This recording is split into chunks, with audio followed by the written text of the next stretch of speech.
Las monjas de la colza.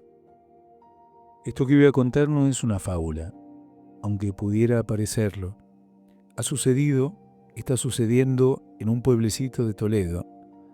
Si los periódicos no han hablado aún de ello, es simplemente porque, como ya señalé en otra página de estos apuntes, las cosas importantes no son amigas del estrépito.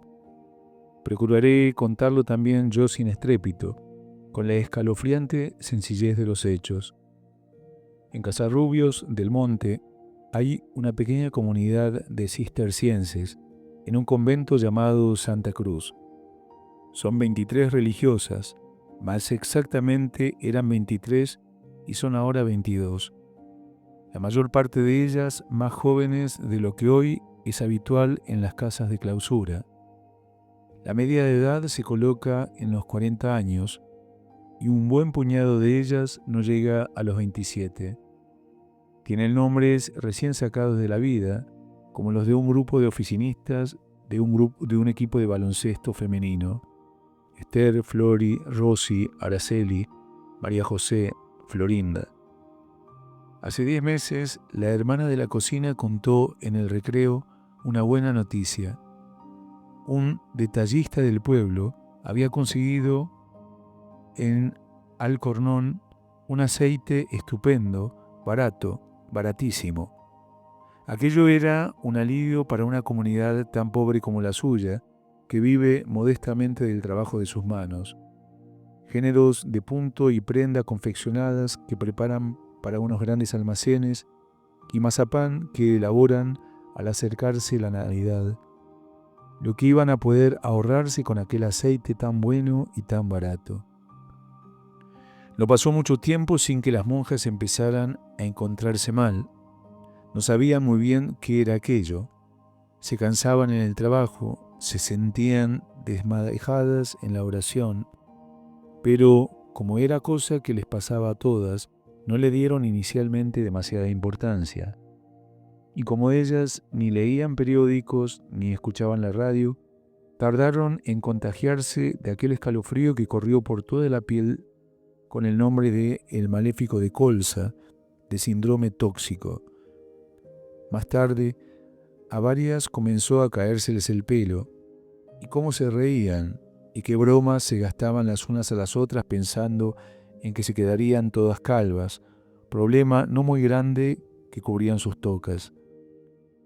Pero la cosa empezó a parecer seria cuando Sor Ángeles, la abuela del convento, con sus 70 años, empezó a acercarse a grandes zancadas a la muerte.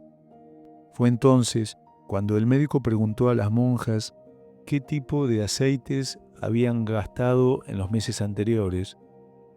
Ellas le explicaron que uno muy bueno, un poco espeso sí, un poco maloliente, es verdad, que les habían vendido muy barato un comerciante de Casarrubios, un señor muy bueno que les había hecho un gran favor.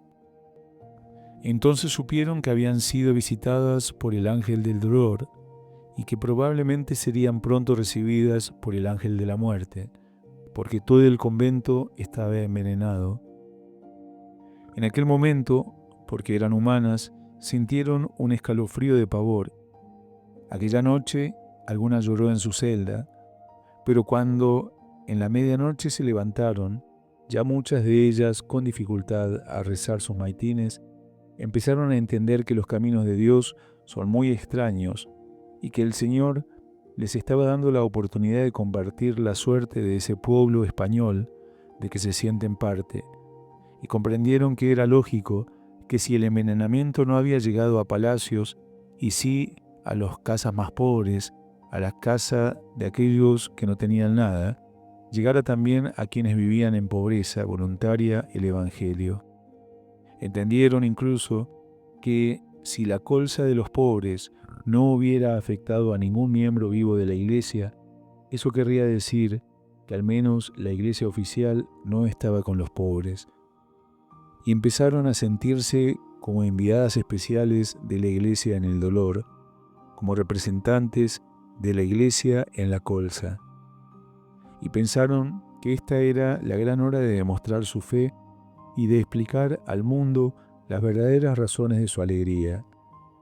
Ellas no eran alegres porque fueran ricas, no eran alegres porque desconocieran los problemas en los que se agita el mundo, no eran alegres solo porque fueran jóvenes y sanas, eran alegres porque creían en Dios y en el sentido exultante de sus vidas y su vocación.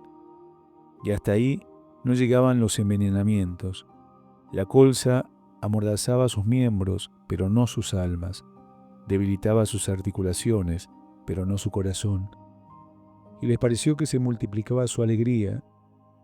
Les confortó el gozo con que Sor Ángeles, la viejecita, se encaminaba a la muerte. Les animó su esperanza, la entusiasmante confianza en el Señor con que vio apagarse su vida.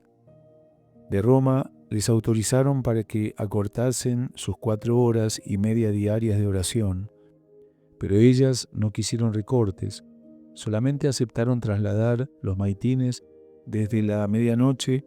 Ahora levantarse resultaba ya físicamente imposible, hasta la caída de la tarde.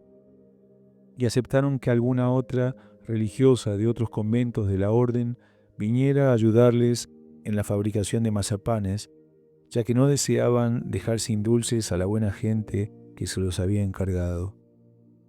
Bendijeron a Dios porque aquella enfermedad tan mala les había dado la oportunidad de ir en verano unos días a la sierra, que era tan bonita como en las manos de Dios. Y les pareció una aventura tener que trasladarse cada tarde a Toledo en los taxis que los buenos señores de la Seguridad Social les pusieron para los ejercicios de recuperación en un hospital. Hubo un momento en que temieron que aquello pudiera ser un castigo de Dios por no haber cumplido plenamente en su entrega, pero la abadesa general de la orden les explicó muy bien que ese no es el estilo de Dios y que aquello era una predilección del cielo para que esta comunidad viviera más íntegramente el misterio de la muerte y la resurrección de Jesús. Desde entonces, ellas se sienten abanderadas de la Pascua y piensan que aquel Señor tan bueno que les vendió el aceite envenenado era, en definitiva, un arcángel equivocado que a través del mal había servido de involuntario mensajero de esa predilección. Y siguen rezando, y siguen riendo, y se sienten felices de ver que poco a poco la muerte retrocede en su sangre, pero se habrían sentido también felices si el Señor hubiera querido el testimonio de acompañar a Sor Ángeles. Esto no es fábula, esto ocurre, está ocurriendo en este mundo que muchas veces decimos podrido.